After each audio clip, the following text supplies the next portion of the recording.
Hi, Dani. How are you?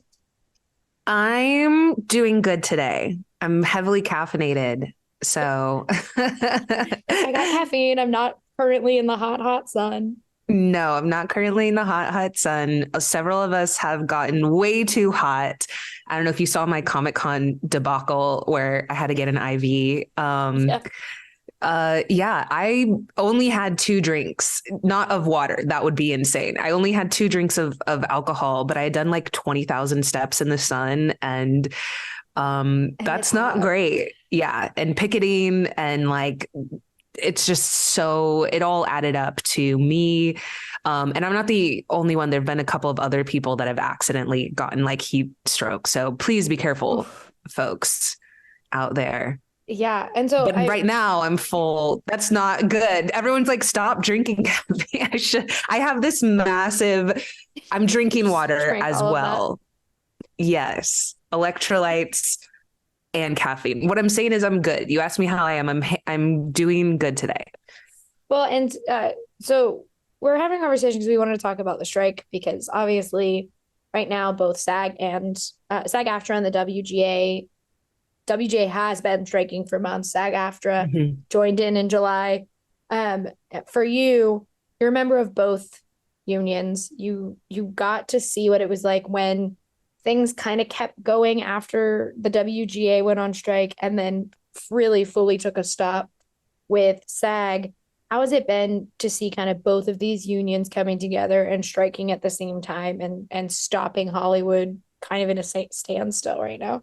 It was definitely I was going to say a dream come true. It was like a manifestation that I wanted to happen, that I was like praying to the universe because we we needed that leverage. So I think both of us, while we're fighting for separately different contracts, we have a lot of overlapping interests and we can use that. I mean, I feel like, SAG has 160,000 members.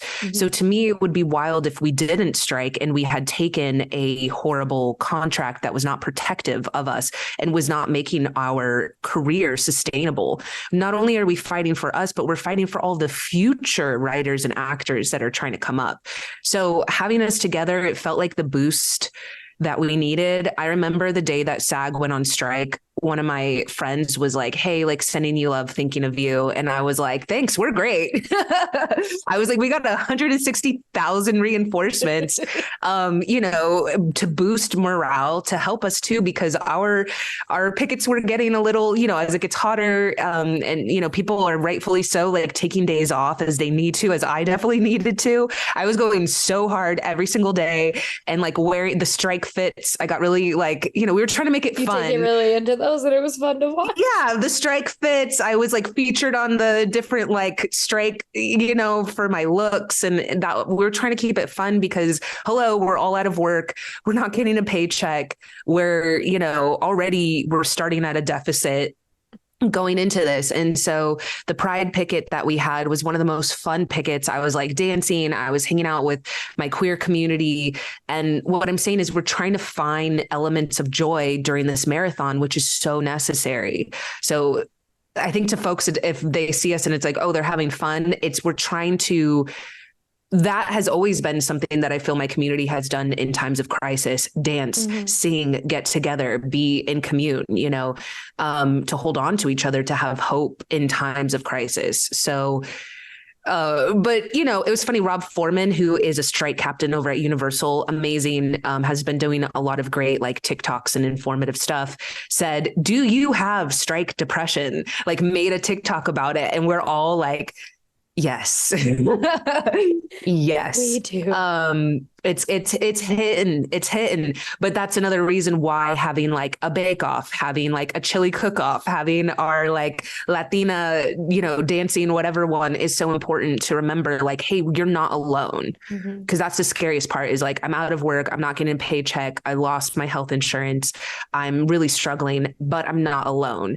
And I think that also helps people not to scab, if I'm being honest. I think some of the writers, we've heard a show taking on scab writers, which is people crossing a picket line, which means that the writers that left in solidarity, as they should, who stood by the strike, other newer writers are coming in to take their jobs, which is actually hurtful. We're not trying to hurt anyone. By us standing our ground, we're allowing you to have a better contract in the future. So anyways, but I think a lot of times younger, even newer writers wouldn't scab if they had that, if they were in community, if they were surrounded by us, like, look, we got your back. What do you need? Let's find you resources. Let's, if you knew enough people that had your back. And I feel like maybe they're just not in our community. And maybe that's why it makes it easier to scab. Yeah. And I do wish that, like, I know exactly what show you were talking about, but I do wish that they those writers who did join that show instead went to a picket line and talked to writers. And right. Like I know a lot of people had their feelings about, like, don't go and like network and meet. I was like, no, go and meet people and see the people who like created something you love or you want to do, and like understand where they're coming from is different than going and being like, read my script. Favorite person's there. Yeah, here's my script, like shit like that. Here's my script while you're out of work and you're struggling to pay your bills and the executives want you to go homeless. But I think the difference is you can go and be like, I'm struggling. Alex O'Keefe, he's been so great. He's a writer on The Bear. He was the one that was like, notoriously when he was accepting his award, like had a negative bank account, couldn't even afford a tux. And this is a hit show. So he's trying to show the disparity between those two. And he tweeted and said, this is my last week of unemployment, if you know of anything else that I can do. So I think even him being so vocal and honest of, I'm struggling and I'm not going to scab, but I'm asking y'all for resources. I'm asking for any help I can. And so that's basically what I'm saying is it was really frustrating when, I shared something about the strike breakers, the scab writers, whatever. Somebody replied and said, oh, well, maybe they just really need the money. And I'm like, what do you think the rest of us? What do you think the rest of us are doing? That's wild. It's just like such it's a misunderstanding. We're not these multimillionaires. That's who owns these companies, but that's not us. And that's why I think Alex has been so great and breaking down, hey, I wrote on a hit show. I see no residuals for that. And I can't afford my rent. And I'm on my last week of unemployment and I need help.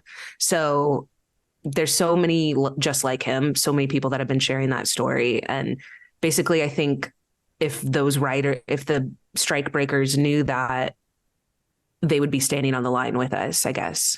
Yeah. And I do think like it is, I always thought it was funny because journalists, I think this is why like SAG was like, journalists, we get it, keep doing what you're doing, was because like most of us have more than one job. Like we have like multiple things we write for because we're like, we don't make enough from one place. We have to work at like 4 others to like balance it.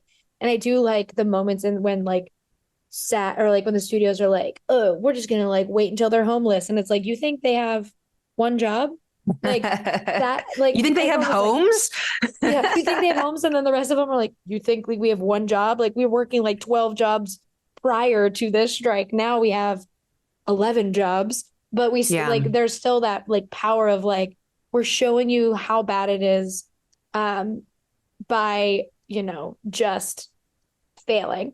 But for you, though, it is kind of such a weird time because you have a short film that is very good. I watched it prior to this and I was like, you were like, I can't really talk about it. There's too many twists. And I agree. So I don't want you to spoil anything.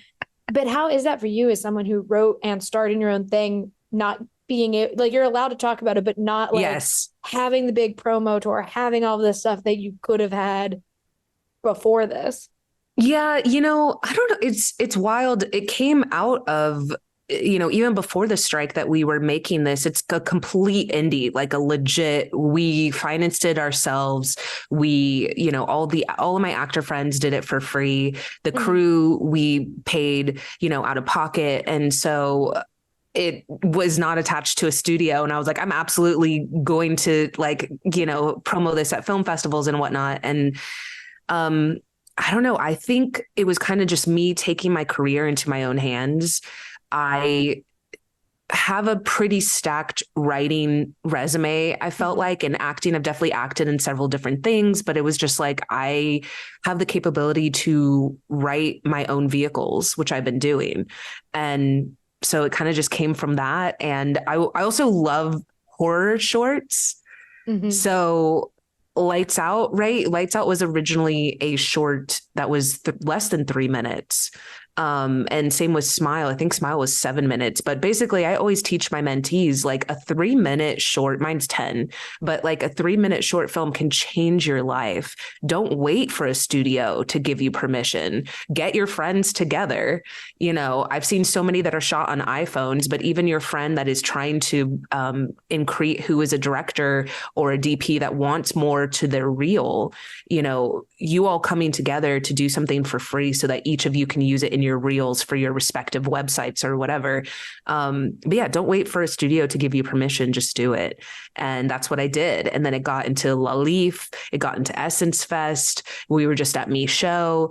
And we just started submitting it. So I'm glad that it's resident. It's all queer cast, which was an accident. That just is who my friends are. Which is great. It's always like, you know, pick the best people for the role. And it's always funny when we say that and people assume that wouldn't be a queer person or that wouldn't be a person of color. And it's like, of course, all my queer POC friends were just hilarious in it. Chris Renfro, every time I see their their scene, I just laugh out loud with some of the stuff that they improv'd. So yeah, I just kind of we took it into our own hands and we made something ourselves. Yeah, and it's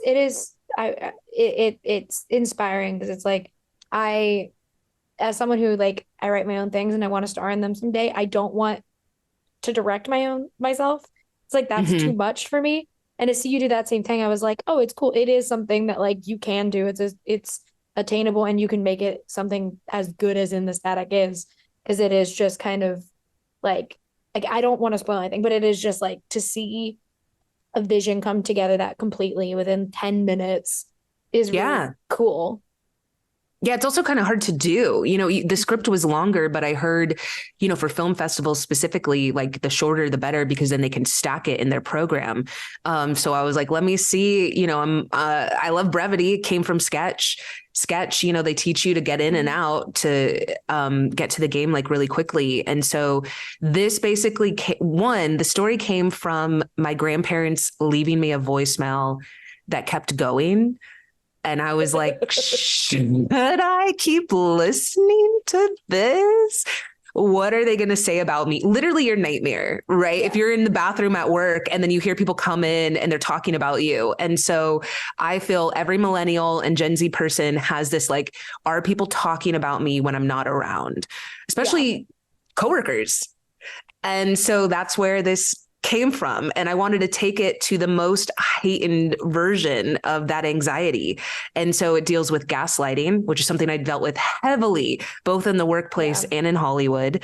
And basically, I feel being queer, being a woman of color, I have an innate intuition when it comes to fear. I know I do. I feel like women in general have this innate intuition, and society teaches you to ignore it and to your detriment. And so that's what I wanted to show, that this was a woman who knew something was wrong and she was letting people talk her out of it. So yeah, that's kind of where it spawned from. And I'm not talking about it anymore. I want people to go and watch it. Oh, okay. So I was like, I know it's hard to talk about without questions. And I'm like, no, stop, because I'm going to get too into it. But I do love it. And it is it highlights, I think, why we need writers and actors who are not robots. True. Even more than just like, you know, everyone deserves the pay that they deserve. The fight is also obviously against AI, because studios think, well, that's cheaper. But for you to go back to the strike thing, one of my favorite things about the strike has been seeing with the writers, we knew we were getting good signs because they're writers, they're always going to have something to say, and it's going to be great when we see them. With the actors, it is like the Colin Farrell thing when he showed up with these, like, with his sleeves rolled up and his headband on. It was very funny because you're like, well, he has look, and then you have like stuntman Mike Massa catching himself on fire to make a point. For you, is that something that, like, reinvigorates your love and your excitement about the strike and about everyone coming together, like seeing how people are like, fine, I want to get everyone's attention. Here's how I'm going to do it. And making the strike something that like, it's lovely because I get to be like, cool, I'm going to pitch all this stuff about it because Yeah. it's the news right now and I can talk about it like I want to. Like, is that for you exciting to get to see that It is, joy as it so, was? so funny. I saw a tweet when SAG joined our strike that was like, when it got too hot, some guy took his shirt off and they were like, we're in a different timeline now. We didn't see that with the writers. I think we're such a creative people. SAG also covers puppetry and puppet performers. And so my friends that make puppets, they were out there and their sign said, "I'm not a puppet." And I loved it. And it's like, yeah, let's show off all of our, we've had singers come out. We've had musicians, SAG also covers singers. We cover so many people. And so it's been fun to have such a diverse group of talented folks. And also we're just competitive, and I love that. So we wanted to have the funniest sign. We want to have the coolest sign. TAG showed us all up. Oh my God. When TAG, the Animation Guild, I'm like, I can't draw like this. Their signs were, they did like "this is fine dog," of course they did it like from memory. They're drawing like The Simpsons. They're drawing, these great iconic characters freehand. And just, we're like, can we have that sign? So they showed us all up with their talents. Yeah. So we're just, I think my my outfits came from like, oh, I'm going to be competitive. And if you're saying today's anime day, I'm going to bring it. If you're saying today, is video game themed, I'm going to bring it. So, and it gives us something to like look forward to while we're literally all out of work. Yeah. And it just makes it so cool to kind of see all, like, it shows the creativity that these people have that, the studios are trying to like ignore and just benefit from instead. With the strike, though, obviously, it's been a long time going so far with both the WGA and now with the addition of SAG. What is your hope that like the strike, for however long it goes on, ends up like? What do you hope the studios end up kind of realizing or coming to you guys with at the end of this road? Yeah, I think they will have to agree to our protections with AI. We're only asking for less than 2% of profit. So that's another one. And our increased residuals. All of that just allows us to have a more sustainable career. We lost so many folks during the pandemic. There were so many folks that moved away from Hollywood. Arguably our most vulnerable members moved away that just could not survive being out here. And so I think with the rising price, the cost of living, it's just become unsustainable. And it's not just here. We are also stationed out of Atlanta, where a ton of filming is done there, and Austin, where I went to school. The cost of living there has shot up. And so it's just, I don't want our members struggling to survive. And I think I would love to have more diverse voices in this business. I think it's a myth. Folks think that like, oh, y'all are getting all the jobs, y'all. And it's like, no, every year the UCLA diversity report comes out and Latinos make up like 1% of leads, if not less than that. And same with screenwriters. It's just embarrassing. And really it's just because we can't afford to stay here. We don't come from nepotism. We don't have legacy family money. And so we want to be able to have a career that gives back to us for how much that we're giving. And I also want to say my community is great for showing up for movies. We're like the most loyal moviegoers.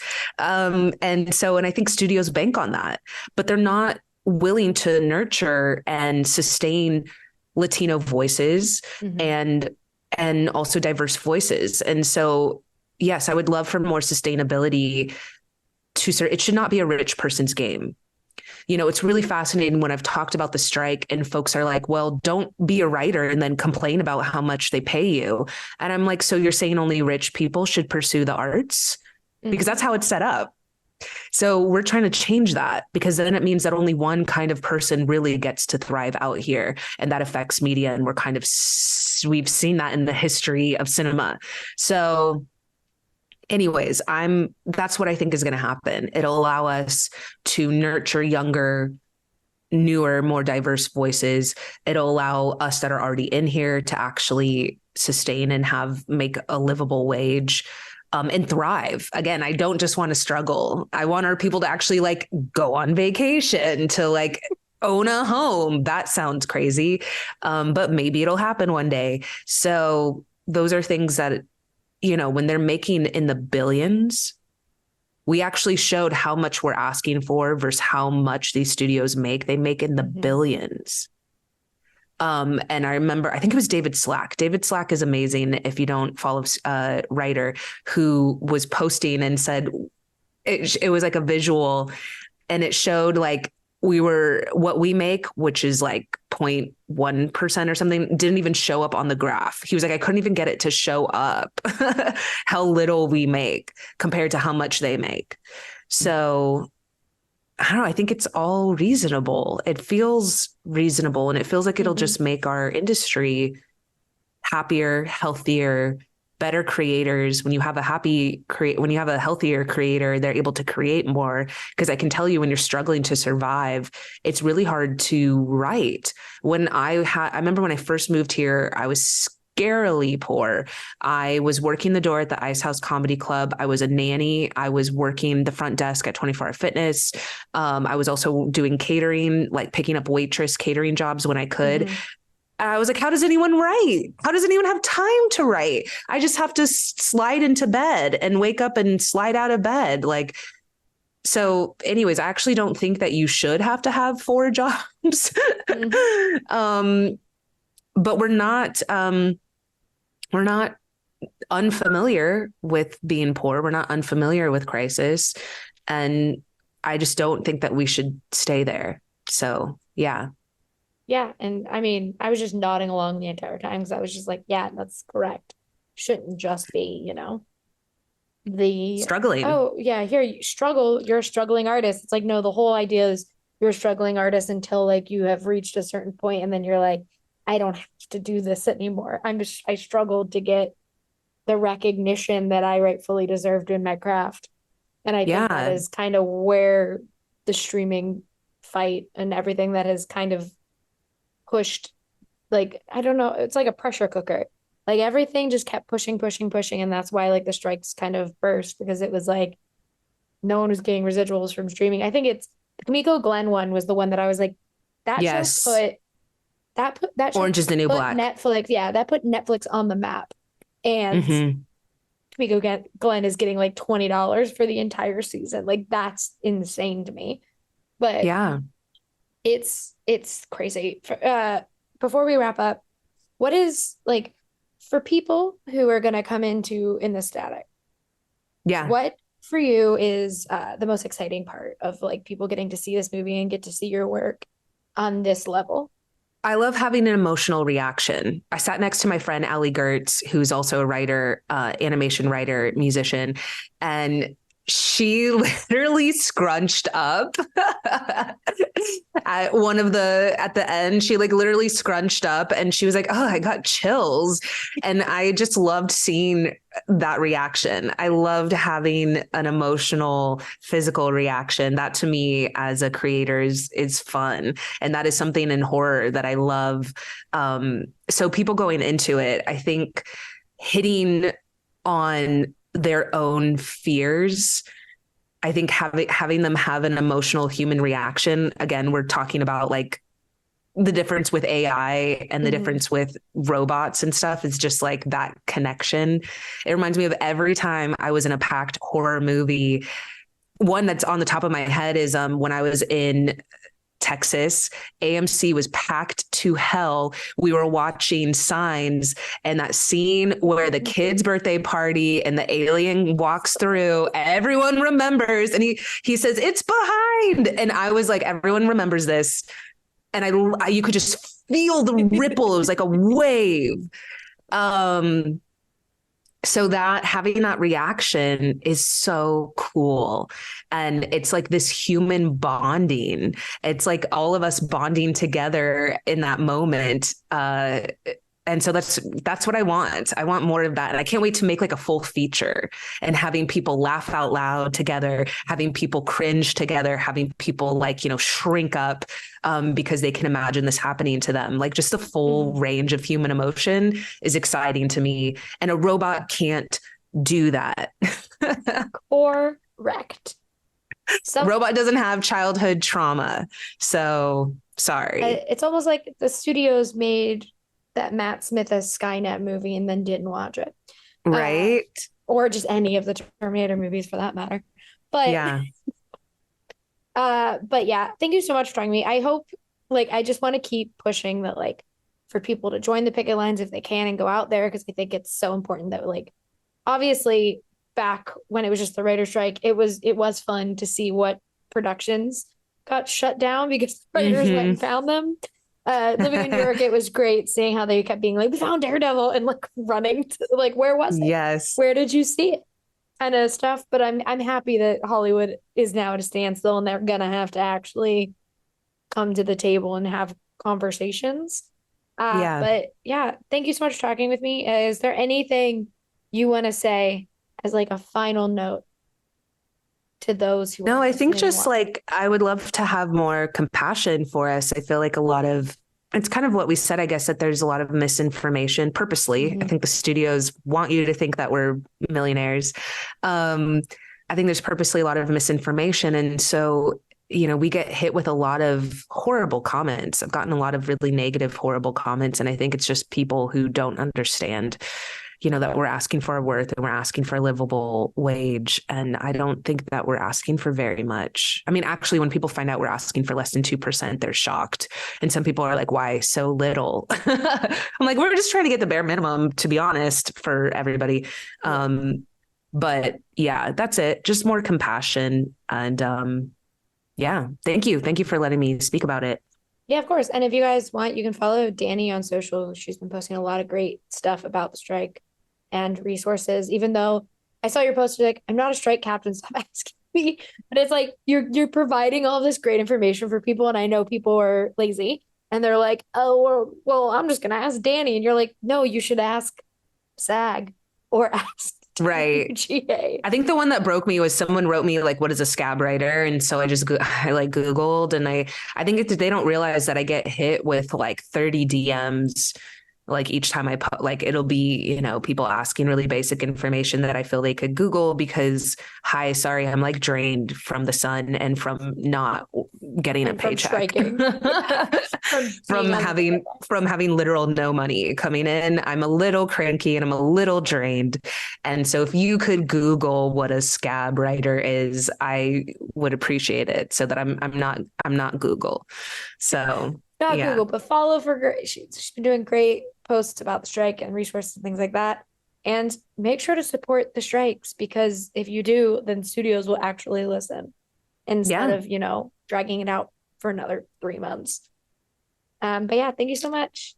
Thank you.